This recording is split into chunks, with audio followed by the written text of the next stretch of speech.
Down along the Ohio River in Floyd County, Indiana, the Heritage Preservation League is a new group whose purpose is to seek out and conserve anything deemed historically significant. The HPL, as it's called, is currently spearheading the effort to ensure that an early Indiana log cabin gets a fair chance to prove its significance.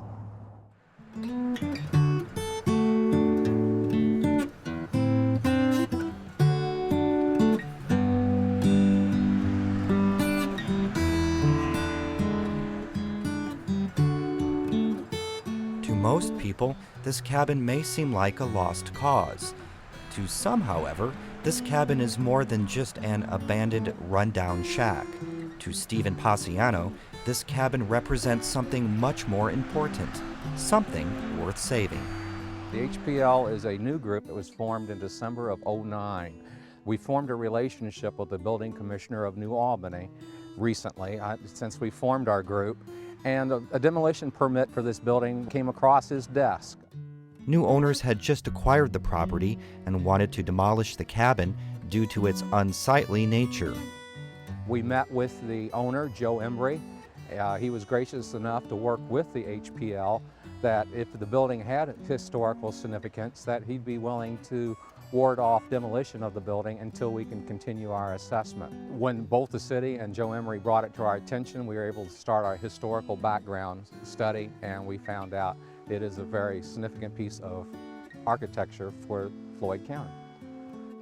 Barbara Zoller was charged with the task of researching the cabin in order to determine if it was worth saving.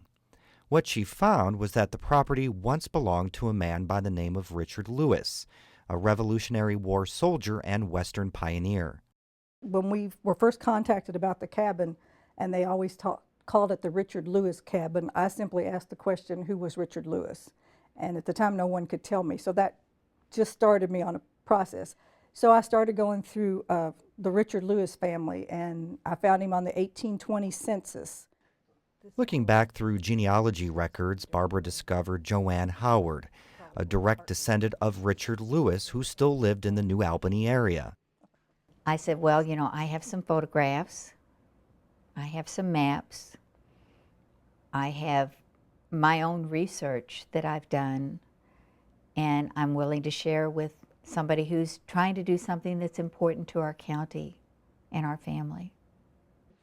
Working together, the two compiled enough research to establish when and how the Lewis family settled in southern Indiana. This is a map of Randolph and Guilford County in North Carolina, where the Lewis family originally from. They came through the Wilderness Trail, Cumberland Gap, and ended up in Floyd County area at Plot 106 in the Clark's Grant. This conclusion helped to keep the preservation effort alive by showing that the family settled in southern Indiana at such an early point in time.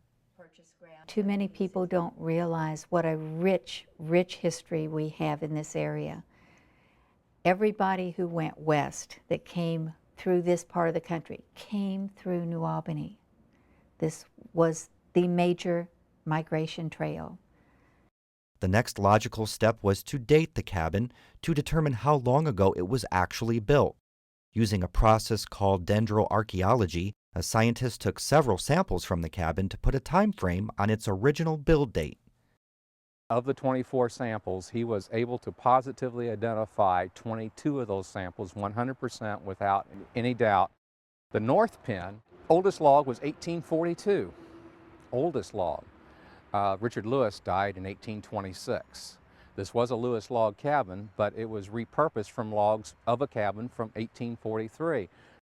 Although the cabin was not as old as they had originally hoped, the HPL knew that the logs still had historical import to the region.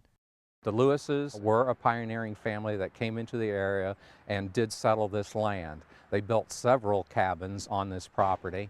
And this particular cabin, based upon archaeological evidence, was built from remnants from previous cabins. The Lewis family, according to the HPL, would have combined smaller cabins to consolidate property, creating what is called a dog trot structure. Now, at some point, as we had mentioned, that these logs were repurposed to build a single structure as we're standing in today. That's when they would have added the loft up above connecting the two buildings.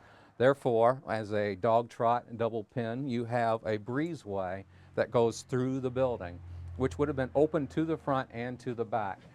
What we were seeing over the doorway was added to close the building completely. My research is never going to be done. I'm always going to continue to learn, and with the electronic age, information becomes more available all the time. So there's always something else that you can find, another person that you can talk to, another relative that might have some documentation. I've always enjoyed history. I've enjoyed the early history of New Albany, so it's just been kind of a fascinating journey for me. We would like to take these logs, and we will, do the responsible thing, do the same thing that the Lewises did. The Lewises disassembled the logs from perhaps as many as 5 different log cabins when the first families came into the area. We're going to disassemble the logs, and we're going to put them in storage, and we'll repurpose the cabin just like they did.